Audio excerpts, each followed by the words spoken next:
د افغانستان د کورنیو چارو وزارت مرستیال محمد نبی عمري له ولسونو غواړي چې نور په خپلو کې د یو بل له ځورونو لاس په سر شي او هیڅوک بې ځایه مه تورنوي. عمري همدا شان زیاته کړه چې کله د وروسته څوک د ځان نوي جرمونه کوي د هغوی لپاره محاکم او امنیتي مسؤلین شتون لري چې دوسیې به د قانون په چوکاټ کې مخکې ځي.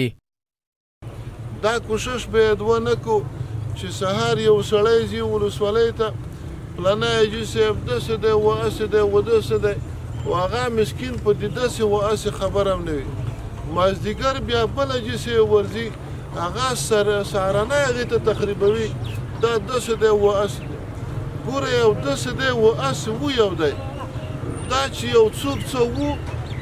د امارت له طرفه ټولو ته اعلان شوی دی چې په دې باندې کاڼی کېږدئ. نور دا مه وایئ چې دا داسې و هسې و. که بالفرض تازه خدای نخواسته چا جرمونه کول چا خلاف کول هغې دپاره محکمه شته ولسوالي شته هر څه شته. نو که ټول په دې باندې لازمه کړو چې د سړک وساته د لښتۍ وساته ونه وساته که یو چا تخریب جوړولو نظام ته معلومات ورکړه د الله دپاره او د دغې وطن دپاره یې ورکړه فکر کوم دا وطن جوړیږي. عمري د اسلامي امارت له مسؤلینو وغوښتل چې ولسونو سره د په خپلو ورسپارل شوو چارو کې له ښو اخلاقو کار واخلي او تورن کسان د بې له محاکمې نه ځوروي.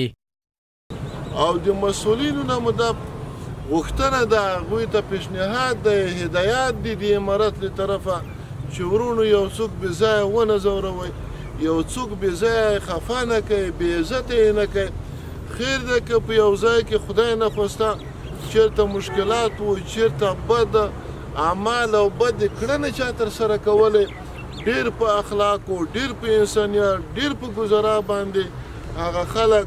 که محکمې ته پیش کېږي که هغه حقوقو ته پیش کېږي که هغه نظربند کېږي مثلا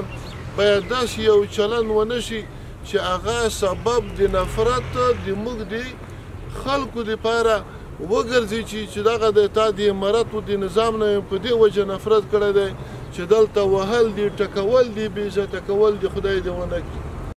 د افغانستان د کورنیو چارو لومړي مرستیال محمد نبی عمري یادې څرګندونې روانه اونۍ د خوست ولایت اسماعیل خیل مندوزی ولسوالۍ کې د همدې پل د ګټې اخیستنې لپاره په جوړو شوو مراسمو کې وکړې. د دغه پل مصارف د کورنیو چارو وزارت لخوا ورکړل شوي چې